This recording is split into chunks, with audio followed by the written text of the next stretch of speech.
Hello and welcome to episode 10 of the One Game at a Time podcast, our first ever episode doing it live, and I wouldn't do it live with anyone else except these three gentlemen I have with me today. Alessio Carocci, how are you doing?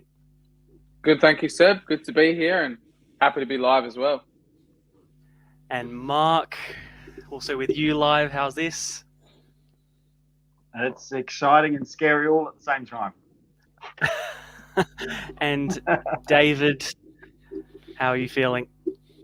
Anxious, nervous and everything, but I've got my trusty lanyard on, so I know it's official, I know it's real. No mean business. As always, we'll start with our picks of the week, and we'll start with someone who was a busy man over the weekend, Alessio. Yeah, Seb. Quite a busy weekend for me. Friday, Saturday, Sunday, full of football. One of them was a different kind, but started on Friday night, the big Italian derby, Campbelltown versus Adelaide City, and quite an entertaining game, and it was obviously successful from Campbelltown City. Had quite a few goals and quite a few fans next to us, giving the referee a couple of choice words, but it was a great game and a big win for Campbelltown, and Adelaide City in a bit of trouble at the moment, winless in the last month in the league at least. Continued Saturday with my own game. Fortunate result, but it's positive signs, scoring some goals as a team and myself as well. First one for the club and as a senior player. So I think Seb's got a video of it. He'll show now. Got to be pretty happy with that, Alessio. I mean, 3 feet out, goalkeeper stranded, and you've tucked it away nicely. Yeah, I didn't even see it touch the back of the net. As soon as I hit it, I just turned around because I was that close. I knew I couldn't miss from there. But it's actually quite interesting. I thought I would never get a chance from a corner for the position that I set up in the corner. I'm not a goalkeeper, so I just got to create havoc and piss off keepers. So I didn't think that I would ever get a chance to do anything from it in that position. But did you score 4 goals there, or did Seb just have that on repeat? Just had it on repeat, unfortunately. Oh, okay, no worries. But it was a good time as well. I mean, some other people have scored in our team this year, and it's been in losing positions or a consolation goal. So to score and make it 1-1 is at least a good time. Everyone can get around it, and they were peppering us for most of the game, Mobby Vista. So to stay in the game at that point was pretty important. And the guy who replaced me was an African striker who had been missing since the first round when David came to watch us, and he tucked away a penalty not long after coming on. But unfortunately, we conceded late on 3-2 commiserations and took the loss. Continued Sunday, though. Still supporting the club, Mount Barker. Was it this side? Yeah. We did a sausage sizzle supporting the gather round there at Mount Barker. So they had a game on the Saturday, and they had a few of the women volunteers from our club. And then on Sunday, they had most of the senior team, the president, first team coach, and a couple of other players who, we supported them out, and they had a successful day. I mean, I think they raised almost $4,000 for both days. And it just really goes to show that in an area like that, they can really pull a lot of fans, and it does a lot of the work for the community and the clubs around there. I think all the other AFL cricket clubs, netball clubs were all doing stuff as well up there. So it goes to show. And I think I had a lot of compliments for the amount of onions I was giving people as well. So that's why they kept coming back to our stall. We didn't skimp out on the onions. No gloves there. It certainly looks like you lot are working hard. Yeah, look at that. No gloves. No gloves. That was my own one, pretty sure. Have you used the end piece because it was my own? Because it was my own one. That's why. Yeah. Otherwise, we gave them with obviously serviettes, and I was serving with gloves as well. But I was on onion duty, and it was a stressful period there. You look like you've been caught in this photo. Well, that was because I didn't even know. He's not paid for it. Johnny was coming. I just saw somebody taking my photo come past the store. I didn't know who it was, and then Johnny was like, "Oh, how you going, mate?" Yeah, met me. But positive weekend, and my legs are definitely sore from standing up or playing or everything in between. So it's good. I saw my first AFL game in probably about 5 years as well. So it's good all around. So Brilliant. did that busy, money, busy that raise, mate, just pay for your wages, or? Yeah. Unfortunately, I didn't have a goal bonus clause in my contract just yet. But hopefully after now they'll insert that and hopefully pay up. Mark, on to you. You want to, I guess, gloat, I guess we have to say. Yeah, it's not going to happen very often this season. That's for sure. My predictions come out in front for the week, so I was really happy with that, because normally it's whatever I back, you go the opposite way and you're in for a shoeing for just going the opposite me, and I come out with a good round. So I've jumped right back into the contention there. So I wanted to give myself a shout out on that. But the other thing was just a quick one on West Adelaide. I was having a look at their lineup. We obviously didn't have the best of results on the weekend, but looking through their lineups, they've got something like 9 players out through injury at the moment, which is a little concern for them. Obviously, it's 6 games in now. You don't want to be having too many injuries, but they've lost 9 players. And the one that really sort of stood out for me was, I noticed, was Lachlan Fusco. It was in goal for West Adelaide, so he's jumped across from Para Hills the last couple of weeks. But O'Donnell, the goalkeeper, club captain, he broke his jaw in 2 places in the cup round, which I didn't know. So just a shout out to him, and hopefully he gets a good recovery and rehab, and he's back on the park hopefully sooner rather than later. But yeah, it's a shame for West Adelaide, because they were starting. They didn't start off too well, but they were starting to. Then they sort of turned things around a little bit. But now, 9 players out, 7 of them from starting 11. So hopefully they can turn things around, get those players back, and like I said, shout out to O'Donnell there, the captain, that he's on the road to recovery. I'll go next. I was at Adelaide Olympic versus Adelaide United with Antonis, and at halftime, we didn't really know what was going on, to be honest. I think we found out in the end that we think they started a player that was on the bench, and to be honest, it confused the both of us for the rest of the game, and just completely baffled our minds. But as you can see, we're showing here the conversations that were going on just after the halftime break, due to the fact that nobody noticing there was a player on the pitch that was labelled as on the bench. Because I think, if anything, they undid their own mistake by bringing on the player that was already on the pitch, therefore alerting the referees and linesmen there. And yeah, just a big stuff up. Not too sure what the consequences will be for Adelaide Olympic, but yeah, very, very interesting. So they started the second half with 11, but one of the players that they started the second half with 10, actually. Oh, and so they made a substitution, but they hadn't told the substitute that he was going on. No. So what happened is on the team sheet, there was a player who was listed on the bench and a player who was starting, but it was the opposite way around. So the player that was on the bench was the one that was starting, and the player that was listed as starting was on the bench. And then at half time, they went to go make that change. Then that alerted the referees. I heard that was because the player they got the wrong shirt. So there was a player that was, whichever player it was, he always has the same number, and he was given a different number for the day. And he's like, oh, that's my number. So he took his shirt back and wore it, not realizing the team sheets had already been put in. Football players, eh? Yeah, not too sure of what the outcome of that will be, but all football players haven't got any points to take away, I guess. And they love their certain numbers, mate. It's how it rolls. David, we'll go on to you for your pick. Okay, so my weekend, I didn't do any commentary the weekend, so on Friday night I went out and played futsal, and I'm still sore from it. And what are we now, Wednesday? So my knees are still aching. But my pick for the week is the Women's Community League started this week. So that's divisions 1, 2, 3 and down, so below the Women's State League. So it was round 1 for them. And I'm just going to talk a little bit about the local team, FC Summit. So they're a newish club. They've been around since 2021. And their women went out and they had a 10-0 win this week. I won't say who it's against. You can go and look that up yourselves. But Ashley Hancock, the skipper, who's a bit of a women's legend in these here hills, scored 4 goals.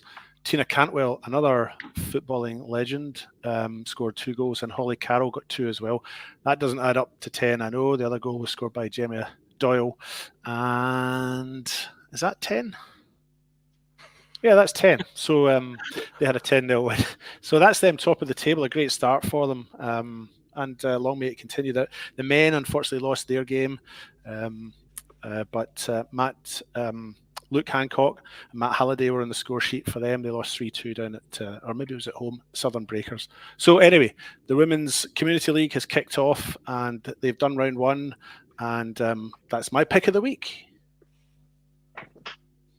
Easily done. We'll go on to, as per usual, our review of what's gone in the past week, starting with State League 2.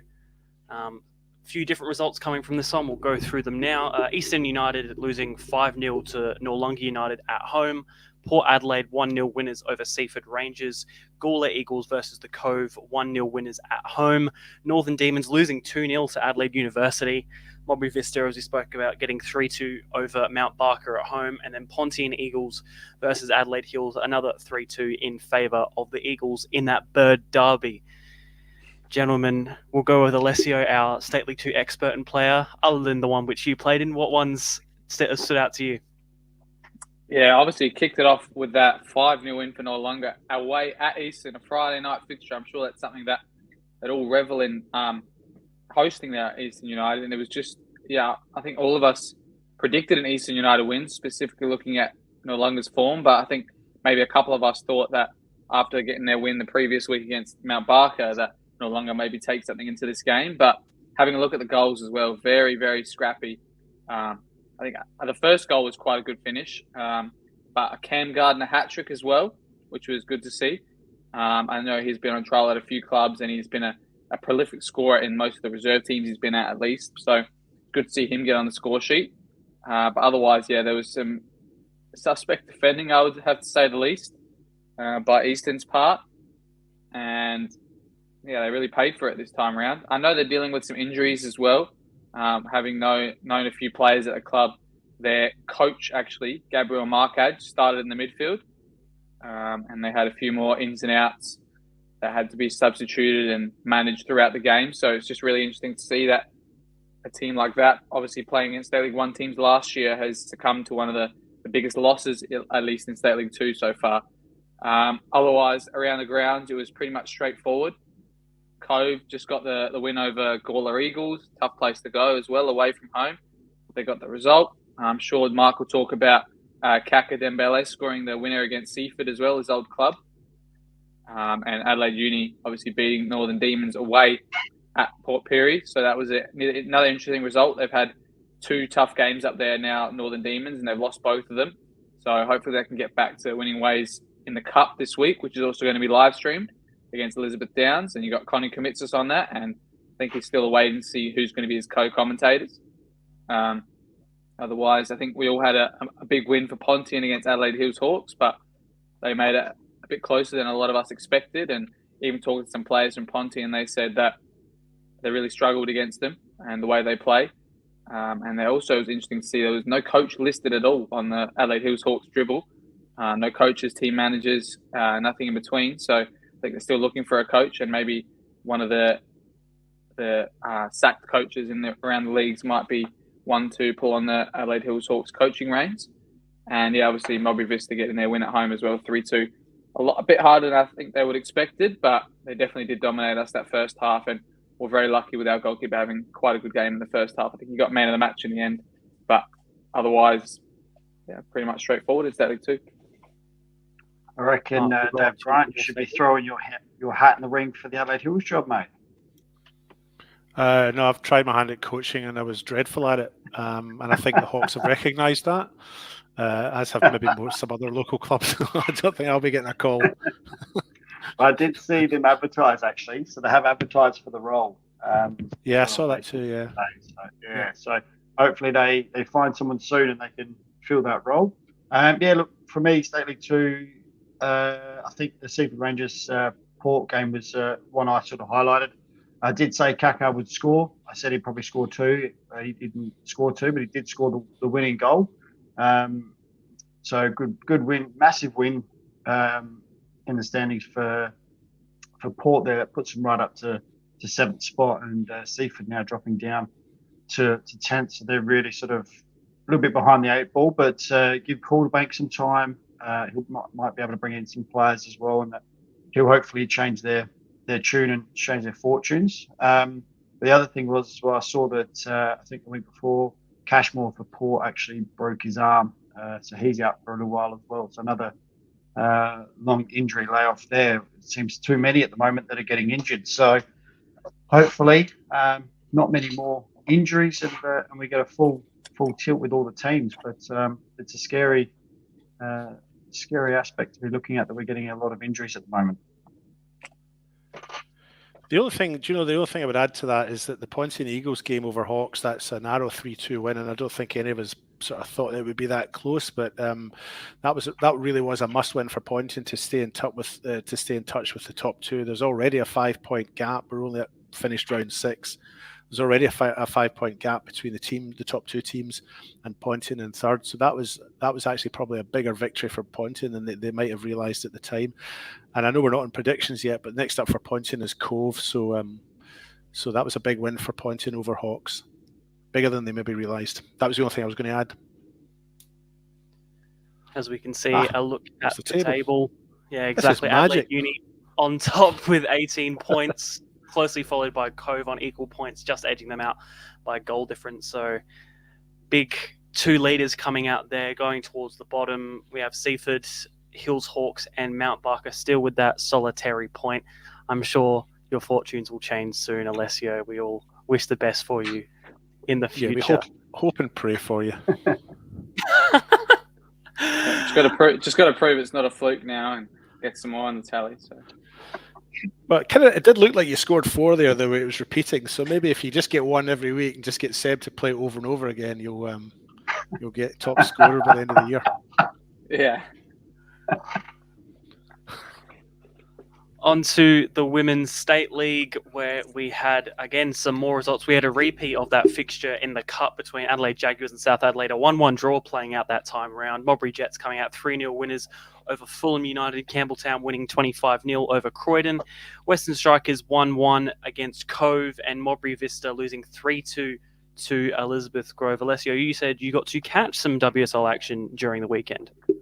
Yeah, so there was some kind of confusion as well because I went to go watch our reserves beforehand and they got kicked to the second pitch at Modbury Vista and the women's were playing after. I think our kickoff actually got delayed a bit as well because they had started a bit later than usual. But yeah, it was actually some good saves and some cracking shots I saw in that game as well. I'm pretty sure it was the Modbury Vista keeper who made some fantastic saves, and I think they came from 2-0 down to make it 2-2 just before losing in the last minute as well. So it was obviously a change of fortunes with the women and the men. The women losing 3-2 and the men winning 3-2. So it's good to see. As we look at the table, there's already some pretty clear outliers towards start. Campbelltown unbeaten to start the season, Mark. And as we said, those sort of teams like Campbelltown and both Modburys are sort of the teams to look for going up to the WNPL in 2025. Yeah, they certainly will be. Campbelltown, obviously, the team to beat at the moment. Again, the goal difference, it's going to be a little bit skewed, I think, unfortunately with Croydon in the position that they're in. So I think that might play a bit, come towards the end of the season. I did catch up with the Souths coach and team the other night, and they were in the box seat, 71 minutes gone, and they got themselves in front. But unfortunately, becoming a bit of the draw specialists at the moment. They conceded in the 96th minute to give them 3 draws from 3 games. So they're not undefeated, but they've just got to maybe tighten up and just take some of those chances that they're creating, because they are creating chances. They're just not finishing them at the moment. So hopefully for them, they'll turn one of those draws into a win and start pushing up the ladder. And we'll have the likes of teams. Yeah, sorry, David. Oh no, nothing. I was just going to add something, but I'm okay. We'll look at the table again. Campbelltown, as we said, at the top, 3-1 and 9 points already in very good form. Modbury Jets and Modbury Vista are only within a point of each other. That next derby is looking to be a great one. And then towards the bottom, Fulham United, who only just got relegated from the WNPL, 3 losses in a row, minus 18 goal difference, not looking too great for them. And Cove and Fulham is the teams which they are sandwiched by. We'll go on to State League 1 action. Again, more fixtures to come. West Orange Bocala 4-0 over Cumberland United. Fulham United loses 3-0 to Playford City. Western Strikers playing out a 0-0 against Adelaide Victory, and Salisbury United losing 1-0 at home to Adelaide Ammonia Cobras. Adelaide Blue Eagles winning 4-1 against West Adelaide, and Vipers losing 3-1 to Sturt, which ended up being a bit of a bottom-of-the-table clash. Alessio, we'll start with you, probably starting with that bottom-of-the-table clash between Vipers and Sturt. Yeah, it was a fantastic win. Finally, they got a win there at Sturt Lions, and this was the game they really needed to do it in. They did find it a little bit difficult. I mean, it was 1-1 until, I think, 75th minute or something like that. So they had made some subs by then as well, and they had brought a couple of attackers on, like Tom King, Brian Elowood, and they were really the ones that created the final chances for Sturt to get ahead and get the win. Obviously, they lost their stalwart in John Fusco early on as well. I think it might have been a head injury or maybe a migraine from the heat as well, something like that, he told me. So they had to bring back Lachlan Duffy, usually a fullback, into that centre-back role. And he had a great game, and they got the win finally, and that's all they care about at the moment. Obviously, some results around the league as well that were quite interesting was that Salisbury finally ended their home unbeaten streak as well against Cobras, and it was quite a scrappy goal, I would say, as well, that Cobras got ahead, and I'm sure that's going to put them in good stead for the next few weeks as well. Some other surprises as well. Fulham United, my team in the State League 1, well, I've tipped them every week. They're at home as well, and they got absolutely demolished by Playford. The first half from a Christos Penendis that honestly just put them right in the winning seat as well. Interesting as well to see his third goal. I was watching it back on the replay, and the the goals wrapper. And I don't know how he's claimed that, but I'm sure Mark and David would tell me that you put your hand up for anything and wheel away, that the referee's just going to give it to you. So it's obviously a good return to form from him as well. Any good striker will do that. It's all in the body language. Maybe we got to learn from a bit of that. But I'm sure you need to learn. Yeah, you've got to learn from that, mate. You take that on you. If you get anywhere near it, mate, you don't even need to touch it. Just arm up, wheel away like you scored it, and it's on, man. As you see from that replay, I don't know how he's claimed that. I mean, the header from his defender looked like that one hit the post and it was deflected on the line. But each to their own, and he's started off his season with a bang as well after missing the first few rounds due to suspension. Otherwise, elsewhere around the league, 4-1 win for Blue Eagles at home. Sure, we all expected that.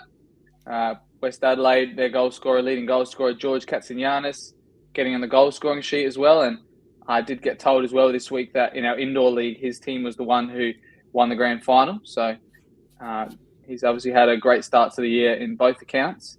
But elsewhere around the league, seems like it was a bit of a stalemate between Western Strikers and Victory. And they're playing out of Regency Park as well, Western Strikers for now. I think I was told by Johnny that they're doing some renovations at Carnegie Reserve, and obviously a few people told me as well the surface is not up to scratch at the moment. So hopefully they'll have some better fortunes there at Regency Park. Mark, we'll go to you. Cobra's finally getting on the winning side of matches, scoring a goal against Salisbury United. They seem to be in red hot form. A big boost to their season so far as it stands. Yeah, for Cobras it is. I mean, they've really struggled, which is probably surprising to all of us. We certainly had them near the top of the table, not the bottom. But to go away to do it at Salisbury is very much a surprise, to be honest. Salisbury's home ground has become a fortress for them the last year and a bit. I think they've only lost in the cup there, I think. So to take a win there, it's a massive result for Cobras, and they'll be using that as their starting point and really trying to turn their season around now. But yeah, I didn't see that happening at all. I thought Salisbury's ground, it was just too good. That they'd really tightened things up, really made it hard for teams. And I think it was just as we see the goal there, a bit of a mix up between the two defenders, and Cobras really pounced on that. And then it's they've done enough to hold Salisbury out, which, like I said, a bit of a surprise, but that's the joys of the local game, isn't it? We just never know what's going to happen. And you can even see that with the likes of the Blue Eagles, West Adelaide. We all thought it'd be a little bit closer than what it was. But when you look at West Adelaide's missing players, you sort of go, yeah, actually, it probably does sit on par with quite a big win there. So I think, and the only other game, obviously, that was there was obviously Bacalla and Cumberland. That's a massive win for Berks. Cumberland have struggled a little bit. They haven't been at their best form. And I thought this would be a little bit closer. Cumberland winning the week before, I thought they'd go into it with a bit more confidence and have something else about them a little bit. But Berks came out, and I'll tell you what, they were unstoppable and put 4 past them. So I didn't expect Bacalla to be doing as well as what they are at the moment, but 4 wins on the trot. And they've finally won more games than just by 2-1. They've really put 4 past them and done a great job. So that's Cumberland now having to look over their shoulder a little bit now. Actually, I'll just follow up on that, Mark, with you, because I was chatting to Johnny Keckle last night, and Barcalla's recent form has been sort of a bit of a pick of the week for me as well, if you're allowed another pick of the week after the pick of the week has already been. So Bacalla had a slow start. So they drew I've just brought it up now because they drew their first game 1-0, and then they lost their second game. That was with West Adelaide. Then they lost their second game against Adelaide Victory. But since then, they've had a 2-1 win, another 2-1 win, another 2-1 win, and then they've smacked Cumberland for 4. And the reason my attention was drawn to them when I was with Johnny last night is if you look at the league table, you've got it there now, Seb. Fantastic. This is awesome. You'll see they've won their last 4, and of all the clubs in that division, they are the form side. But they play Adelaide Blue Eagles this weekend. I know, again, we're not doing the forecast yet, but that game's a massive game, isn't it? Barcalla in third on a roll, playing Blue Eagles. So, Barcalla, They look good, and they've looked good for the last few weeks. Just a very slow start, just two drop points in the first two games at the start of the year to sort of let them down a little bit. Especially as well with Blue Eagles have got a cup game this weekend against Campbelltown, away at Campbelltown as well. I think I might get to that game as well. So it's going to be interesting to see what they can do with the players they have are a bit older, I guess, as well. So if they really go for this Australia Cup, hopefully they get no injuries into the next game. But their squad seems to be all clicking at the moment, Blue Eagles. I look at the table as round 6 ends for State League 1, Adelaide Blue Eagles and Playford City sitting top with Blue Eagles, just edging them out on goal difference with, as we said, Burkalla and Fulham closely behind going towards the bottom. Sturton Vipers still find themselves towards the end of the table with Cobras just slowly trying to climb away from that position as the weeks go on. On to the WMPL, where we had some pretty fantastic matches, to be completely honest. Salisbury Inter 2-0 loss to Adelaide City once again. 3 losses in a row, for Salisbury Inter. Sturt Lions having their first point of the WMPL season, a 2-2 draw with Adelaide University. A wonderful game between Flinders United and Adelaide Comets ending 1-1, probably one of my moments of the season so far. West Torrens Burkalla 3-3 against West Adelaide, another big result for Burkalla. And Metro United losing 2-1 to FSA NTC. I don't really know who wants to go here, but it's what a round of football. What goals? I had no words for it towards the end, to be honest. Yeah, I'll have a little crack first.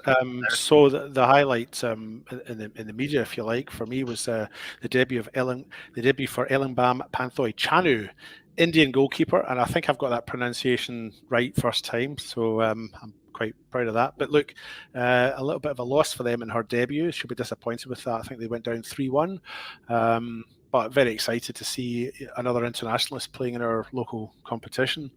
The other thing I was just going to highlight as well was the Sturt girls got a point. They managed a 2-2 draw, so that's the first point I think for them. Is it? I've got the table in front of me. Yep. So obviously, yep. In fact, look at this. This is awesome. This. Yeah. So it was a double for you. A double for Yunda. A double for Yunda. So 2-2. I think this one finished in big weekend for Sturt. Yeah. It was coming up in a wee minute, but 94th minute or something, was it? But look, great weekend for Sturt, for John van der Vieken and co down there. The boys winning their first game and the girls getting their first point. So I think it was their first point. No, they've actually got a win. They have got one win. Who did they beat? 4 points. They beat Adelaide. Round 1, Sturt Lion Women's, WMPL 3-0 over Comets. Oh, the great thing is Seb will be able to edit this bit out afterwards. We can cut out everything I'll just go again. Great weekend for Sturt. The boys won and the girls got their 4th point when they got a draw to add to the win they had early in the season.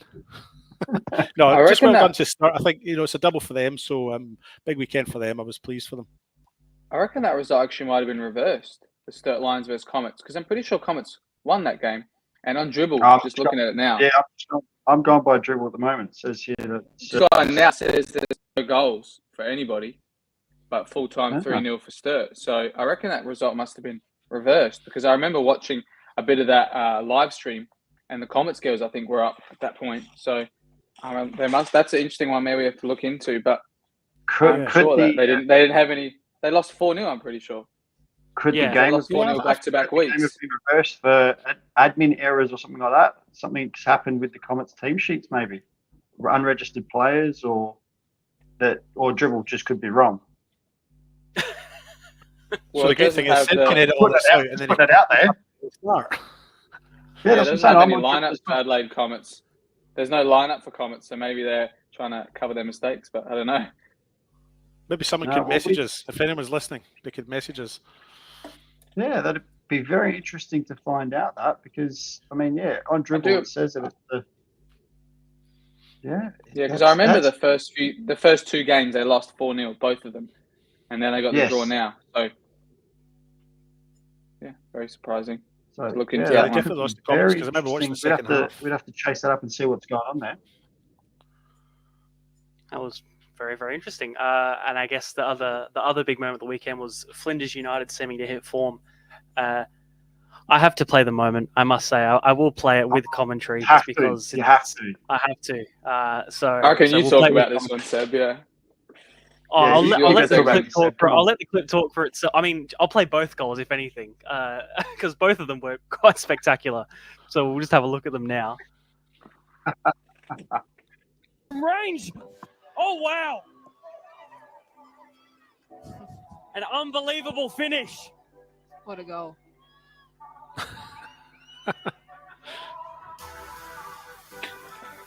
Ball delivered in, headed away to Beale on the edge of the box, has the shot. Oh my God. Bethany Beale with the equaliser, and you can't say they didn't deserve it. Unbelievable. Can't complain. Ball comes in. I don't think I've been Headed that away. excited since the Patrick McGregor goal, David. Honestly, either that or the disallowed Matt Dorber goal last season. I mean, what a goal! It's just incredible for a team like Flinders to come behind from that against a team like Comets is unbelievable. Who did you have on the CoCon with you that night? Nicole. It was Nicole, because she summed it up brilliantly. Just her reaction. Oh my God. Both of us. It summed it up beautifully. It really did. You guys did a great job calling that. It was great to see the highlights of that, and I was like, oh, it just summed it up. The goal, the commentary, it just worked beautifully. Yeah, was a great. Definitely made the night worth it. Doing both of those games, as it always does, doing commentary. Looking at the table, West Adelaide sitting top with 7 points, 3 games played. Comets drawing, as we said, to Flinders United also on 7, and looking pretty equal, except for Salisbury Inter, who still sit bottom of the table with 3 losses on the trot. David, we watched Inter play a few times last year. We commentated. Grand final winners. I don't really know what's going on, to be completely honest. No, and I don't know myself. I'm a bit of a loss. Certainly not where we would have expected to see them, and a club with good pedigree as well. So I don't know, and I haven't seen them in the flesh this year. So you've asked the wrong guy if you're looking for information on their form. And just looking at the table for a final time, West Adelaide, Comets City in that 1, 2, 3 spots, and then towards the bottom, Inter at 10th, Sturt in 9th, and Uni at 8th to make the bottom of the WMPL. Yeah, it looks like that hasn't taken into account that forfeit as well, that table. So it must be just been updated recently. Very, very interesting. Well, on to the Men's National Premier League for the past weekend, starting down south between South Adelaide and Modbury Jets, a 4-0 win for the away side. Adelaide City losing 3-1 to Campbelltown there. Metro 4-1 winners at home over Croydon FC, who they'll play in the Cup this weekend. FK Beograd losing 3-0 to Parry Hills Knights after that big win against Adelaide Comets. Adelaide Comets then themselves losing to Adelaide Croatia Raiders at Service FM, and Adelaide Olympic, after coming from behind from 2-0 down, losing 3-2 to Adelaide United Youth in what was a defensive mistake to end it off with. Alessio, you were at that Adelaide City game? Yeah, I had Connie Commitsis on for the COCOM as well. It was a very tactical battle between the two as well. But Adelaide City at the moment, they're just really missing a few key forwards. The defence is usually quite strong. The keeper's good as well, and the midfielders have been around the traps for a while. But I just think they're just missing that connection with the front line at the moment, and you can see that in if you look at the highlights as well, the limited chances they had in this game. Campbelltown in the second half started like a house on fire, especially down this near right side where we were in the commentary booth. They were ripping apart the left side of Adelaide City and had multiple chances to get on the end of some things there. But it was really the Josh Murray show. I mean, you just saw that where he won the penalty there for Alex Mullen. About to see now where he scores his goal. And then just after that, he provides excellent cross to Mark Marino to tap it in. So it was really, as I said on the commentary, you got it muted at the moment, but City's boy was Campbelltown's man that night. And Mark, you were also at down south between them and Modbury Jets, and what was a comprehensive win in the end, you'd have to say.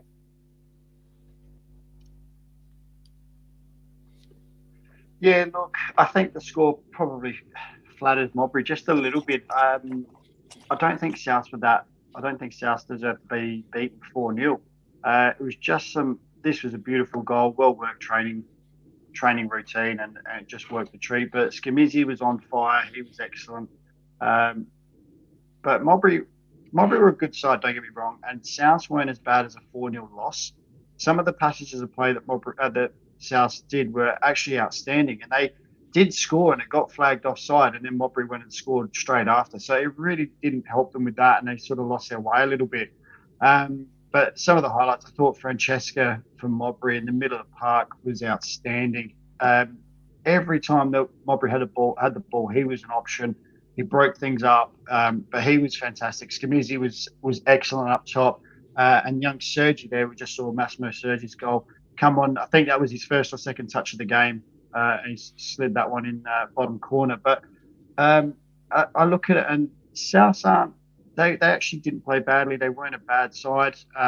It just didn't work for them. And like I said, I don't think Mowbray were a 4-goal better team, but they deserved to win. Don't get me wrong, but I just thought 4 was a little bit harsh on South in the end. But yeah, overall, good game. And it was interesting calling a game on my own. It wasn't as easy as I thought it would be. I kept wanting to throw to someone to talk to someone, but end up just talking to myself. So, which is pretty much normal these days anyway. But no, it was good fun though. Yeah, how was that McCabe goal as well? I've never seen feet that quick before. Took it around him, one defender, mate, and then ball rolled and yeah. through the legs. That's unbelievable. That. Yeah, it was quality finish. But to be fair, all the finishes were good. All of Mowbray's finishes and their set pieces throughout the night were nearly every single time. There was something different happening almost every time. So they worked really hard on it. And Morris has got them playing some good football. But like I said, and I spoke to Morris after the game. He said it's something they work on. They try and vary their set pieces, and like I said, the free kick straight from the training ground. But every corner was a planned corner. It was like, yep, this is what we're going to do. Played short, played long. It didn't matter, and there was an option every time. So it was really good from a neutral, really good to see that. It was just like they've taken the time to do it. So I enjoyed the game, and like I said, yeah.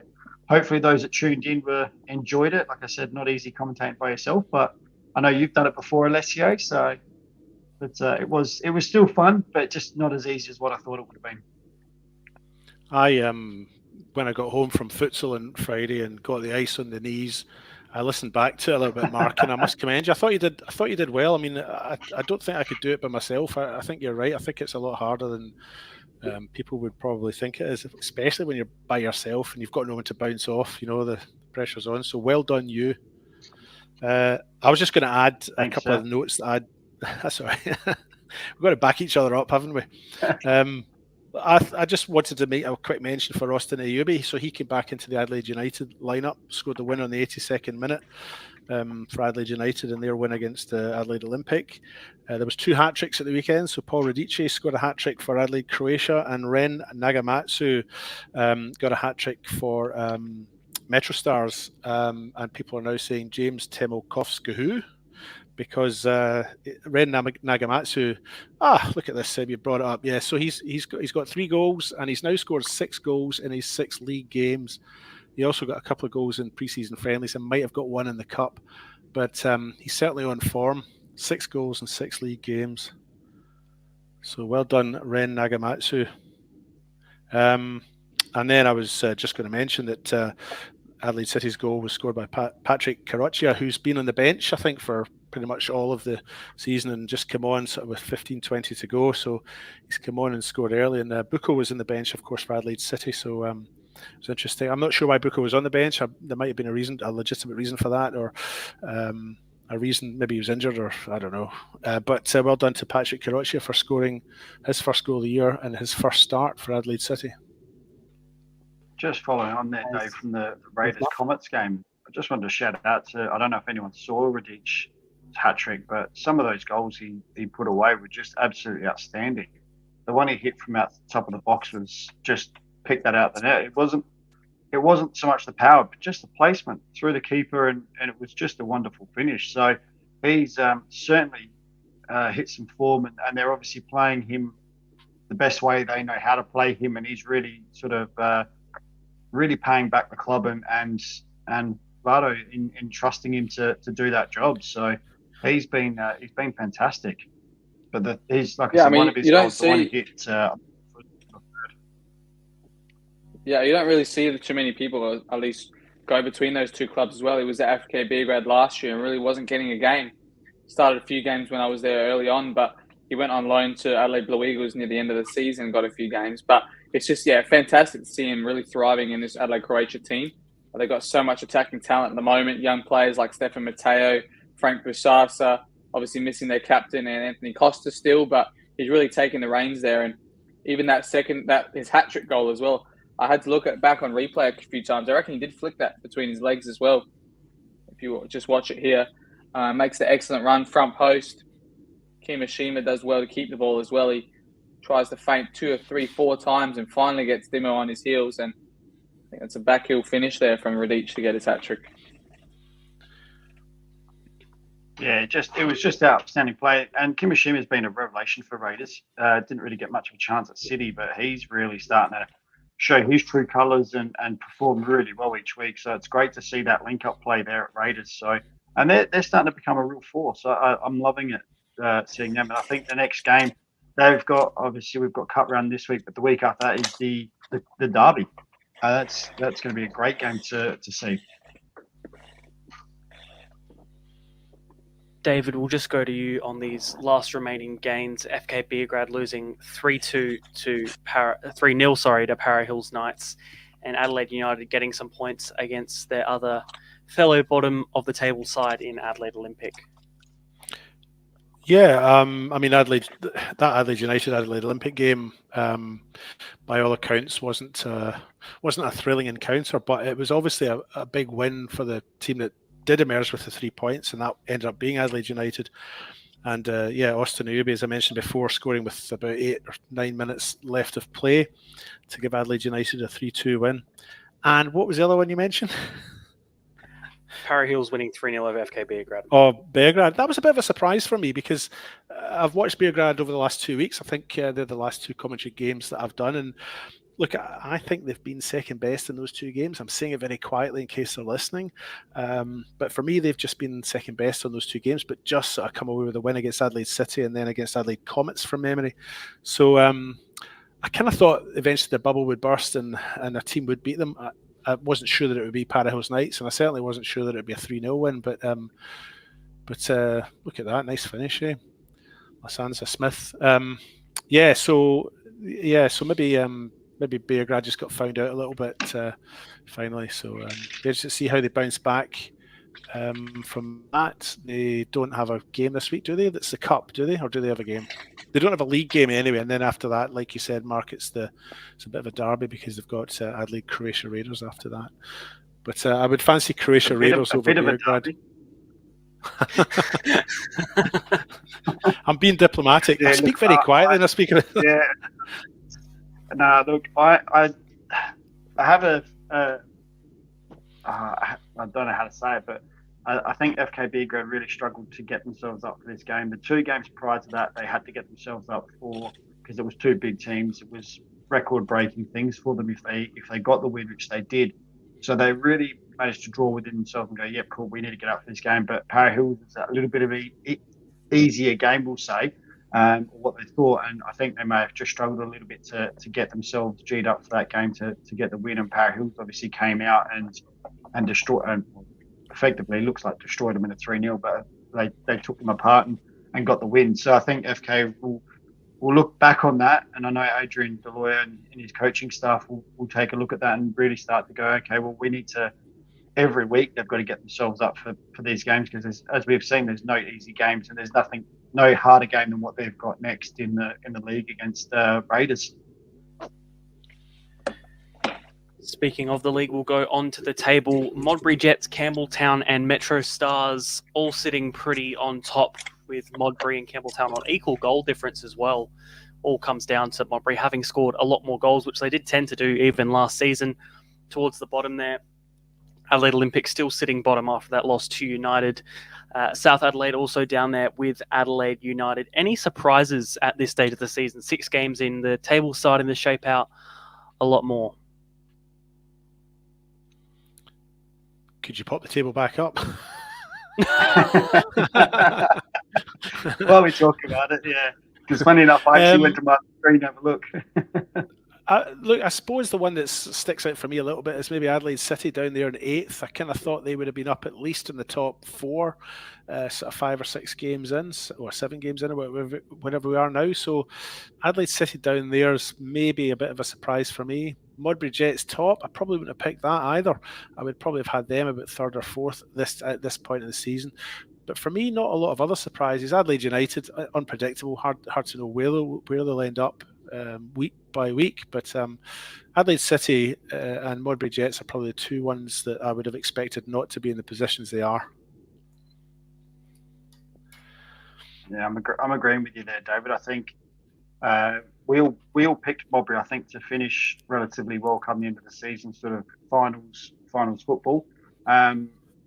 But yeah, I think Adelaide City and Modbury are the 2 that stand out. You go, well, actually, I wasn't expecting Modbury as high, Adelaide City not to be that low.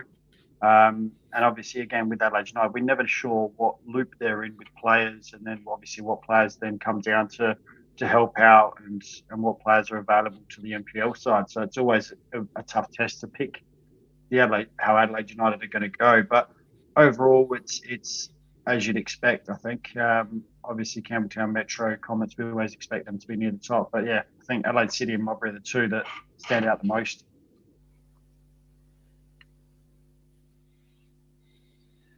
We'll go on to our predictions, our previews. As normal, we'll go through one game at a time, going through all the games across the leagues, of course. No men's league action this weekend, only the cup. So we'll start with our women's leagues this weekend in State League. Starting on the Friday night between South Adelaide versus Croydon. We'll start our predictions now. I'll go with South Adelaide. I think this is an easy one, South Adelaide. South Adelaide and who? Sorry, Croydon. Croydon. South Adelaide. Yep, Croydon. Sorry. Yeah, I think we're all going to go with South Adelaide on that one. As well on the Friday too, the Cove playing against Modbury Jets. Friday, 8:15. I'll go for Modbury Jets. Modbury Jets as well.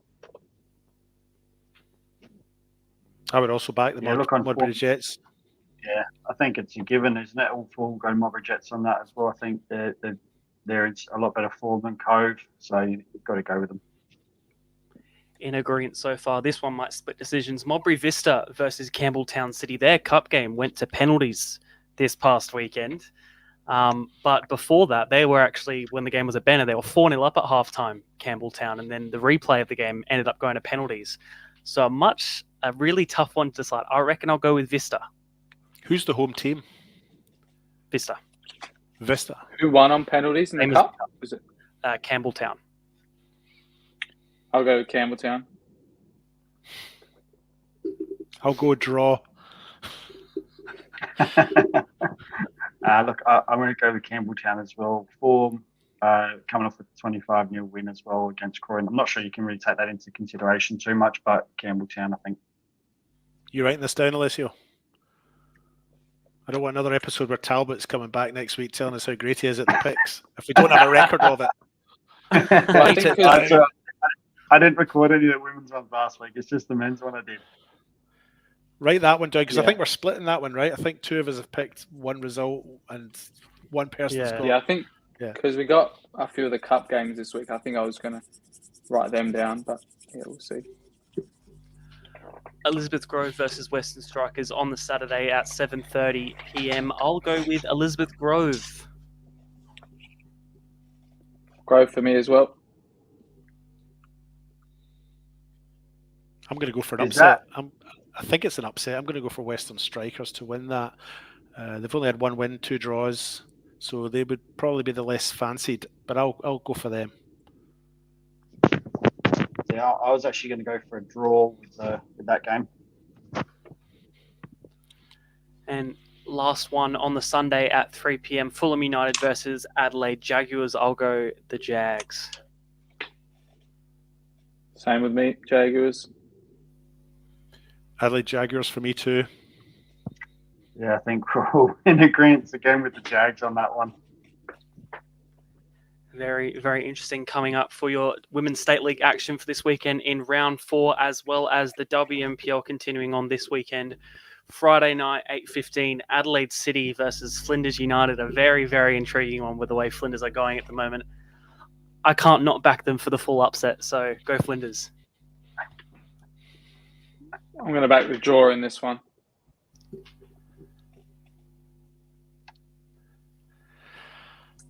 It's a tough one, isn't it? It's a tough one, but I have seen Adelaide City, but I haven't seen Flinders. And Adelaide City looked good when I've seen them, so it's hard to not. For me, it's hard not to pick them, having seen them and seen how good they have played. So I'll back Adelaide City. I don't fancy Flinders here. I'm going to go the draw. I think a late equaliser from Flinders again. I just think they never seem to give up at the moment. They don't. They just continue. They just don't know when to stop. So a late Flinders equaliser. Sturt Lions versus West Torrensburg Calla, Saturday at 3 p.m. Sturt at home once again. I'll go with them to get their first proper 3 points of the season. I'm going to back Burkilla. Sorry, Sturt. I'm a big fan, but I'm going to back Burkilla. I'm going to back the draw in this one, I think. I'm going with the Sturt win. Adelaide Uni versus Salisbury Inter, also on that Saturday at 3 p.m. at Jeps Cross Service FM Stadium. A tough one, to be honest. I reckon I'll back Inter to get their first win of the season. I'm with you, Adelaide Seb. Uni. Where do you go, Alessio? I was just going to go to Adelaide Uni to get a draw in this one. I think they've got quite a few they've clawed back. I think Adelaide City, they clawed back to get a point. Sturt, they've obviously got that last-minute equaliser. I think they're going to do it again here and get a draw. I'm going to go for what I think is maybe a bit of an upset. I'm going to pick Salisbury Inter here. I think they'll be looking at this as the first chance they have to get their first win on the board. And if they have a big enough win, they'll go from bottom to, well, they'll jump 2 places potentially above Metro United and Adelaide Uni. So it's a massive game for Salisbury Inter, and I think that'll be on their minds. Salisbury Inter for me. I'm going to go Adelaide Uni. They're going to get their first win of the season, and they're going to leapfrog, or possibly leapfrog Metro, but it will put a bit of a gap between Salisbury and bottom place now.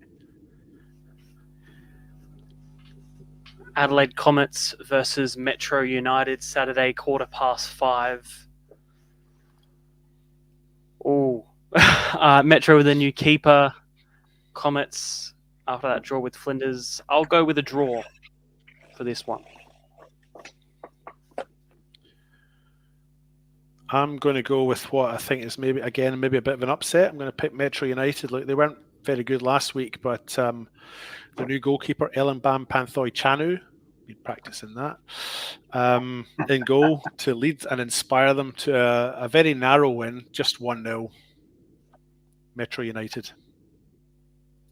She's got more followers on Instagram than me. Can you believe it?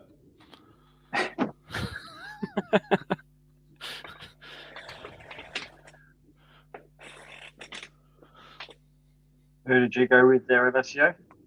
I think I went with Comets for that one. Yeah, I'm going to go a Comets win as well. Taking this pretty seriously. These guys are doing this tactically, aren't you? So who did you pick? No, I just wanted to make sure I heard him properly.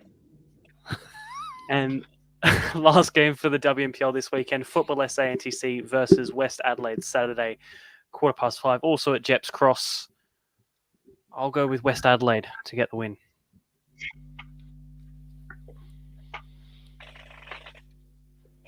It's another big match, isn't it? I mean, you've got the top side on 7 points and the side that's third on 6 points. So it's a big, big game for both of them. West Adelaide win this, they put a little bit of gap between, potentially put a little bit of gap between themselves and the Adelaide City below and NTC. But if NTC win it, well, they'll overtake West Adelaide and finish up at least second, if not first, depending on results elsewhere. So a lot to play for. I'm going to go for an NTC win, although I do find them a little bit hard to predict. They tend to win, lose, win, lose, win, lose, don't they? So what did they do last week then, David? Who, NTC?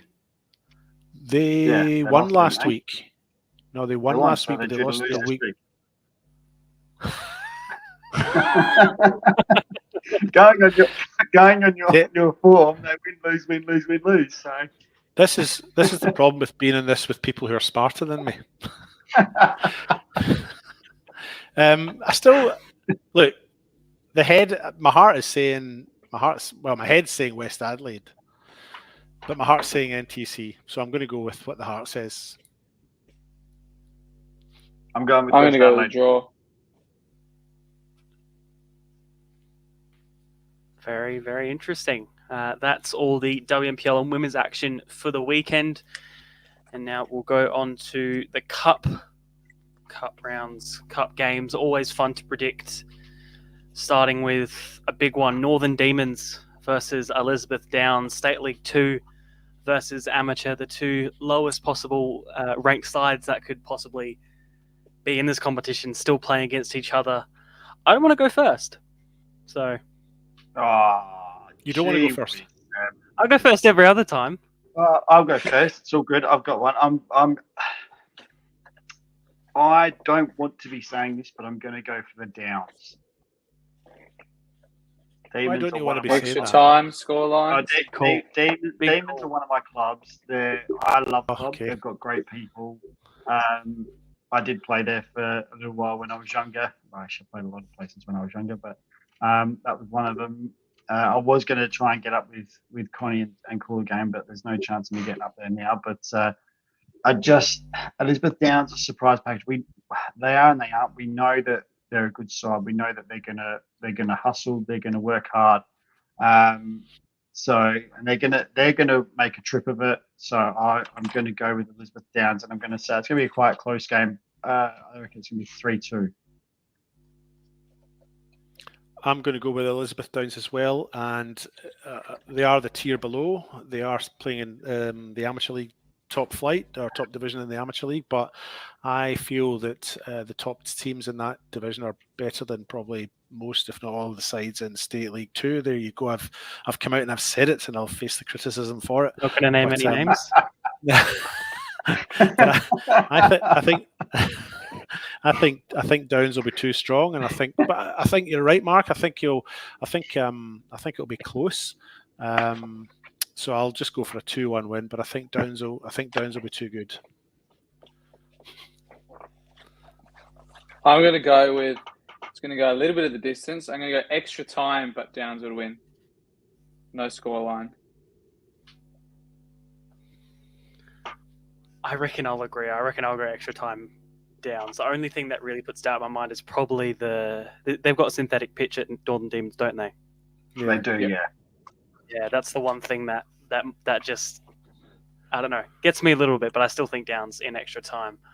Adelaide City versus Adelaide Olympic, an all NPL game, Saturday 2:30. I'll go with Adelaide City on this one.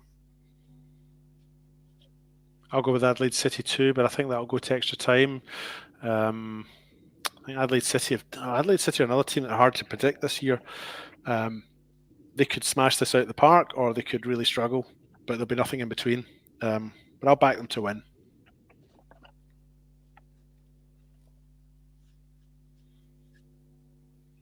You're right there with Adelaide City, David. They're just, as you said, they're either going to smash out the park or they're really going to struggle. There just doesn't seem to be any common or middle ground for them at the moment. But I'm going to go an upset here, or should I say a cupset, David, just because I think Adelaide City may look at resting a couple of players, trying to find the right fit at the moment, because they're obviously, there's a little, it seems to be a little bit of a they're not quite right in that front third. So I'm just wondering if Olympic can cause a cup set and just cause a little bit of havoc in that back line. So I'm going to go for a cup set and just stick my account on and go for Olympic. Yeah, I'm going to go with a City 4-1 win. I think they're going to get back to winning ways here, and I think they know how important the Australia Cup is for a club like Adelaide City, who want to put their name on the stage for the national second tier, and I think they're going to really take this seriously and finally get back to winning ways after 4 league losses in a row. Next up, also on Saturday at 2:30, Campbelltown versus Adelaide Blue Eagles, MPL versus State League 1, top of State League 1. I'll go for the cup set, Adelaide Blue Eagles 2-1 in extra time. This is a really enticing game, isn't it? It really is. I mean, you look at it, Campbelltown are doing really well. Blue Eagles are in great form. So it's a really enticing game. And to be honest, it's probably, apart from obviously the Downs and Demons, because obviously it's the 2 last ranked clubs that are left in it, it's probably the game of the round when you look at it. I know there's an MPL matchup between Metro and Croydon, but I just think that this one is probably match of the round. And it's a tough one, that's for sure. If Campbelltown are able to field a full strength side, which I don't know what their injury list is looking like at the moment, but I'm going to go with a Campbelltown win on penalties. I just think they've got a little bit more in the tank, maybe with not so much. I just think they've got more players that can make that difference. Whereas Blue Eagles, I think they're limited to maybe 4 or 5 players, whereas Campbelltown, you can almost look at the whole 11, and outside of that, they can make those changes and bring on those extra players if needed to get a result. So I'm going to go Campbelltown, but on penalties. Yeah, I see where you're coming from, Mark. And Campbelltown, I think, probably have got greater depth in terms of their playing quality. If that's diplomatic, the right thing to say. That's the word I'm looking for. Yeah, but it's a big game for Blue Eagles, and this is their chance to shine on the stage and make a big name for themselves. So I'm going to go for a cup upset, but 120 minutes. I think it will go 120 minutes, not to penalties, but maybe 1-1 after 90, and then Blue Eagles to get a winner in the first half of extra time. Yeah, I was going to go with a Campbelltown win in extra time. I think they're really hitting the straps, especially those forwards. But I'm going to go at this game as well. I'm going to go out to this game, so at least I'm not bored. I'm going to watch it in person. But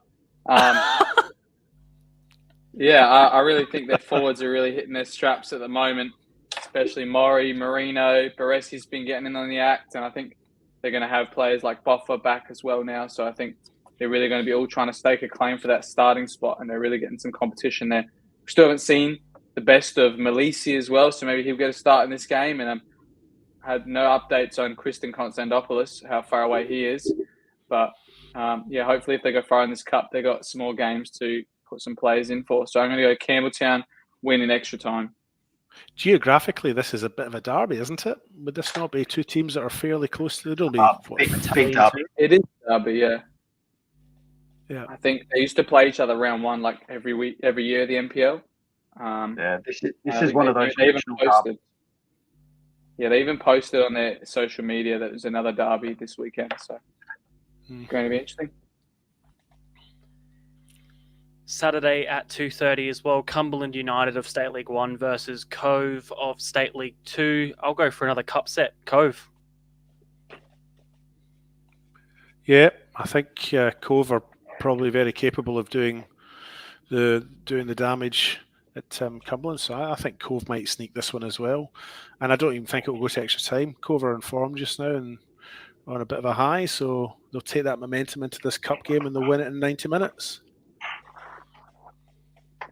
I agree as well. I think this one might go to extra time, just seeing some of the goals that Cumberland have been scoring in a couple of weeks, and they've got some very good players as well. But I think, yeah, Cove will win in extra time for me. Can you call it a cup set if we all go for the Cove? No, good point. And you know what I mean? Because I won't say we're the experts because we're far from it. But if we all pick the Cove, is it then not a? Can it be classed as a cup set if Cove get the win? For me, Cove just seem to be grind. If they need to, they grind out results. They dig their heels in. Canny, I think, is probably back as well in that back line for them this week. He has slowly started to come back, I think, over the last couple of weeks. So if he's playing, adds experience to that Cove back line. Fogg's up front, Foglier up front, scoring goals. So I think Cove are going to get over the line on this one.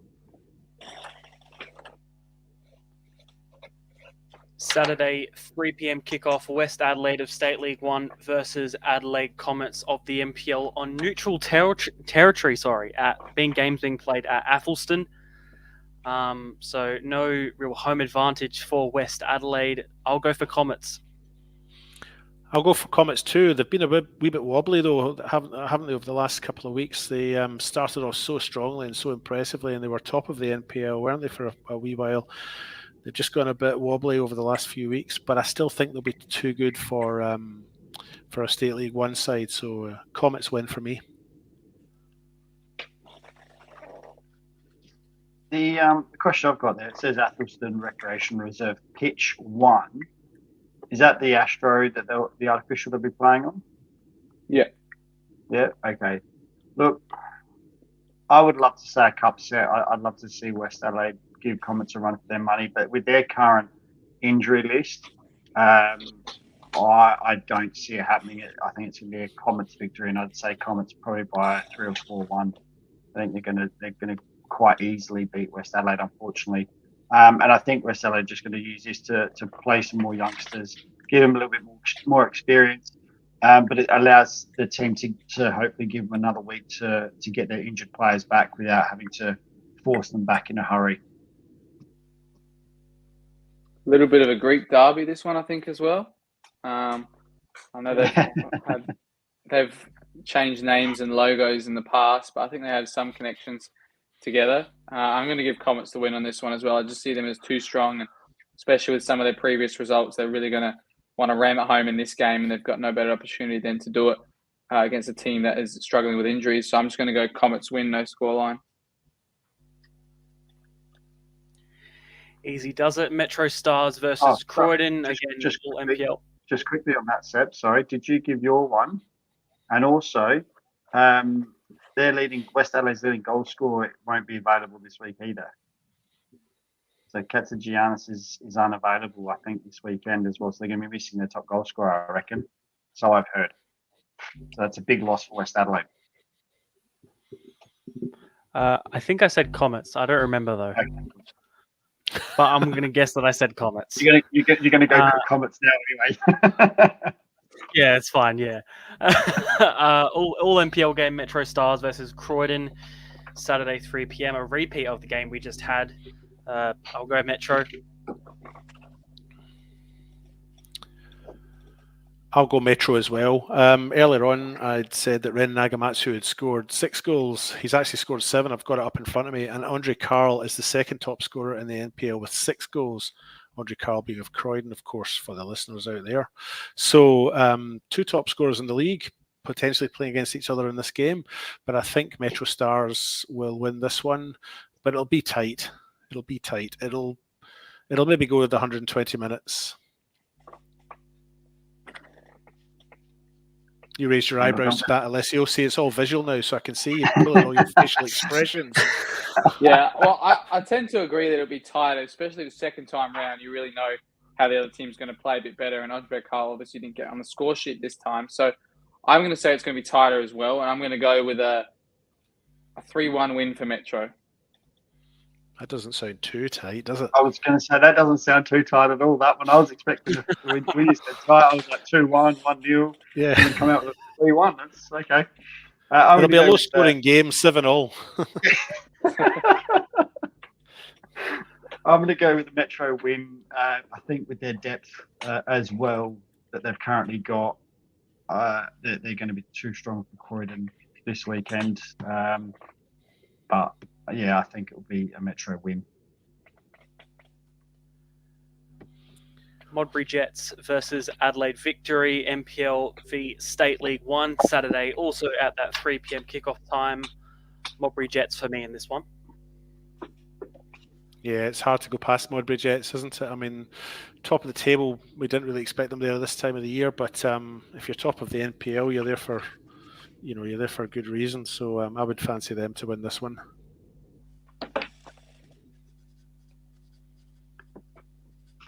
Yeah, look, Modbury for me will get the win. They're going to struggle a little bit at the back player-wise. I know Henderson got injured last week against South and he came off. So I don't see him playing this week or being risked in the cup effectively. So it will probably be a good chance that they might bring up either a youngster from the reserves or they'll drop Francesca back into the centre back role, or the player that actually finished the game there on Friday night in Liam McCabe, who did a great job around in the whole game himself. Thought he was excellent throughout, but Modbury I think would be too strong for victory in the current form. So Modbury, I'd say probably 3-0.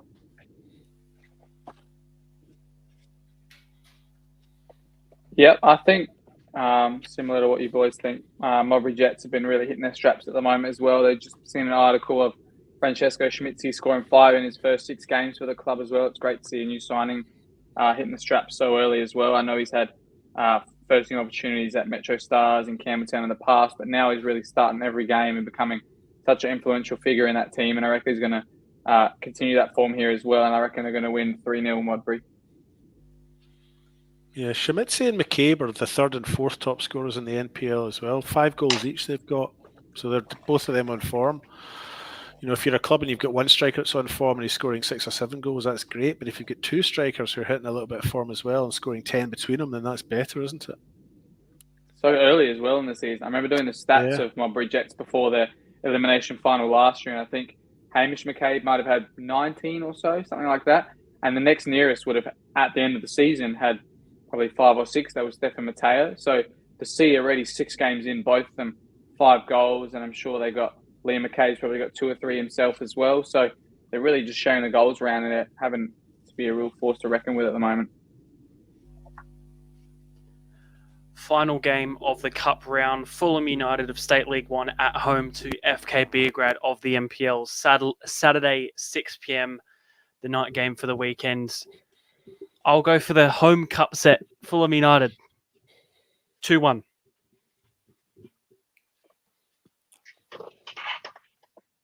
Had to think about it.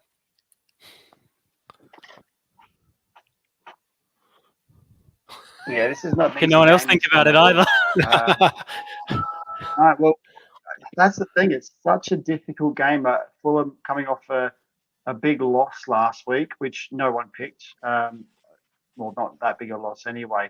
And no one obviously picked FK Beograd to lose to Power Hill. So it is a very interesting game. It's being played at West Beach as well, which, as everyone knows, and especially players who played on the West Beach pitch, it's not the nicest artificial pitch to play on at all. It's the oldest one, and it probably due an upgrade. So it's very hard to play on. FK Beograd may struggle to get themselves up for this game a little bit, playing an SL1 side, but I'm going to go with Beograd in extra time. I just think that they'll come good. They'll get themselves some form before the Raiders game the following week. So I'm going to go FK Beograd in extra time. I'm going to go with Seb. I'm going to go 3-2 extra time win for Fulham. A bit of a cup set, but I really want to see some goals in this game, especially with both sides coming off poor performances, both getting smacked 3-0. I mean, can't see it happening a second week in a row for either side. So 3-2 to Fulham extra time. I'm going to go with the upset as well. Go for Fulham too, just because I think Beograd have never been utterly convincing for me this season, and I think Fulham might just have it on the day. And I know that the Beograd guys listen to this because they keep telling me about my picks, and I apologise to them. But it's all just a bit of fun. So go easy on me next time you see me.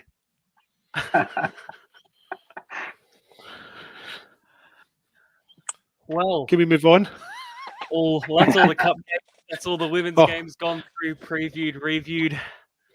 Other than that, anything else that we want to add for this week, Yep. gents?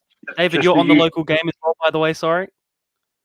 Oh yeah, You're on yeah. TV? So he's on TV this week. He's waited weeks and weeks to get the extra special guest in. So you guys have all gone before me, but you've just been a lead up to this one. So yes, tune in on Friday on what we would have called in my youth cable TV, the local channel 44, but repeated on YouTube, and you'll get all sorts of laughter and mirth and insights and useless information through your television set with Johnny Keckle. Should be an exciting episode this week, David. I'm looking forward to watching it. But the usual from me, obviously we do our 3-2-1s every week. So we're still looking for a sponsor for our Player of the Year. And obviously we're still looking for a sponsor for the show. So if anyone out there listening wants to jump on board, reach out. And obviously we've got our Goalkeeper of the Year award, proudly sponsored by TJ Gloves, Tassie Breeden. So any goalkeepers that need gloves or anything like that, hit him up, and he's our Goalkeeper of the Year sponsor. So so TJ Gloves, and from me, that's pretty much it, I think. From me, just make sure everybody tunes in. I think it's going to be either on YouTube or Facebook, the Northern Demons versus Elizabeth Downs game.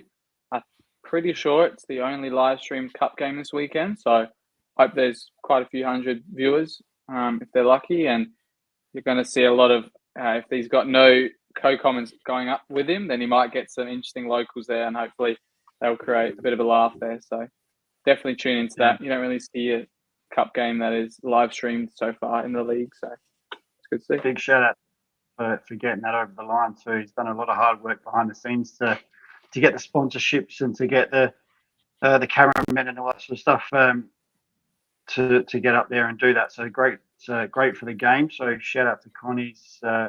All the best with his call there. I'm sure he's going to do a great job. He's been excellent on the co-coms the last couple of weeks. So it's great to get some fresh voices on. Yep. Absolutely. Just again, thank you for listening. Thank you for watching live. If you're watching now, thank you so much. If you're listening on Spotify, shame on you for not coming live, but understandable. That's okay. But from all of us, thank you. Pretty sure that's everything that we need to speak about for this week. Think so. Yeah, well done. Covered it well. Final opportunity. All good. Well, we'll all see you next week for another episode. Thank you for joining us, and we'll see Just quickly, Seb. you. Sorry, just a quick one, Seb. Sorry, did you get any interaction from X or any questions or anything? I'm hoping you watched the kept an eye on the socials. Yes, I've got comments. None, but that's okay. Next week, none that you can repeat. It's a starting point. It's a starting point. Yeah, none that I've seen, but I'm sure we'll get more of that next week. We'll encourage questions and anything else of the sorts for next week if anyone wants anything to be spoken about if you're watching live. But yeah, that's pretty much it from us. Thank you all for watching. Thank you all for joining me, guys, and we'll see you next week. Cheers, Seb. See you next week.